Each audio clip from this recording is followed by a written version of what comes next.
Hello everyone, సింపుల్గా బీరకాయ curry మన స్టైల్లో ఎలా చేయాలో చూద్దాం. ముందుగా స్టవ్ మీద ప్యాన్ పెట్టుకొని కొద్దిగా ఆయిల్ యాడ్ చేసుకొని అందులో ఆనియన్స్ కూడా యాడ్ చేసుకోవాలి. ఆనియన్స్ లైట్ బ్రౌన్ కలర్ అయ్యేంతసేపు ఫ్రై చేసుకోవాలి.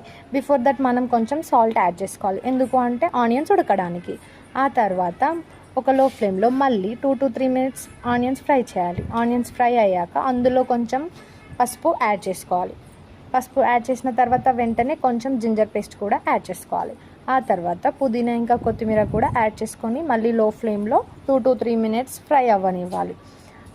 అది ఫ్రై అయిన తర్వాత ముందుగా కట్ చేసి పెట్టుకున్న బీరకాయలు అందులో యాడ్ చేయాలి.